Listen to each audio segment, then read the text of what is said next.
कहीं कहो कि उनने 24 बनाए तो हम भी 2-4 बना लेंगे।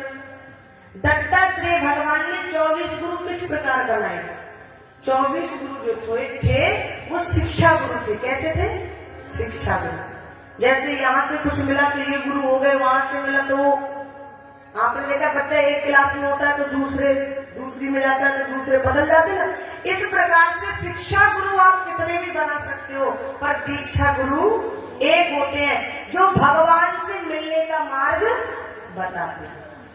24 गुरु बनाए, मछली को बनाया, आकाश को बनाया, हाथी को बनाया, पृथ्वी को बनाया, अनेकों प्रकार से यानी कि 24 गुरु बनाए। आगे चल करके स्वामी सुखदेव जी महाराज कहते राजा परीक्षित, भगवान कन्हैया द्वारिका में वास करते थे और भगवान का एक पुत्र था जिसका नाम था साम्य। उसने संतों का अपराध कर दिया, संत ने साथ दिया। जितने भी पुत्र थे, जितने भी वंशज थे भगवान के, सब लड़ करके आपस में समाप्त हो गए। छींटे मात्र बचे थे, 1-2 बचे थे, छींटे मात्र, बाकी सब लड़ करके समाप्त हो गए।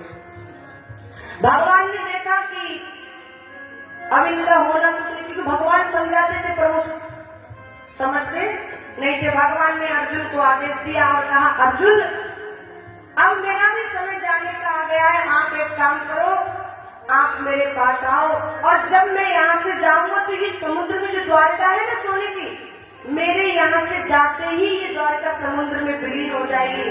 उससे पहले आप मेरी जितनी भी पटरानी है, जितनी भी रानी है, इनको पहुंचा दो वृंदावन नाम किशोरी जी के चरण। ऐसा वर्णन आता है कि जो 8 पटरानी थी भगवान की, वो भगवान के साथ गई थी, ऐसा भी वर्णन आता है। और जो भगवान की 16,100 रानियां थी, उनको सबको वृंदावन धाम पहुंचाया। बीच में जब अर्जुन ले जा रहे थे भगवान की उन पत्नियों को, गोपिकाओं को, तो बीच में भगवान छलिया बन करके आ गए और उन्होंने ये बताया, क्योंकि एक बार अर्जुन ने कह दिया मैं गांडीवधारी अर्जुन हूँ। भगवान ने कहा, हे अर्जुन, मेरे जाने के बाद तो तेरा गांडीव भी काम नहीं करेगा। अंत में भगवान ने एक बहेलिया को निमित्त बना करके अपने धाम को चले गए।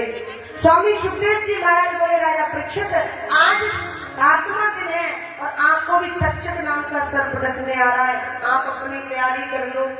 परीक्षित को ज्ञान हो गया और बोले, प्रभु ना मैं मरता हूँ ना जन्म लेता हूँ। मरना और जन्म लेना किसका काम है?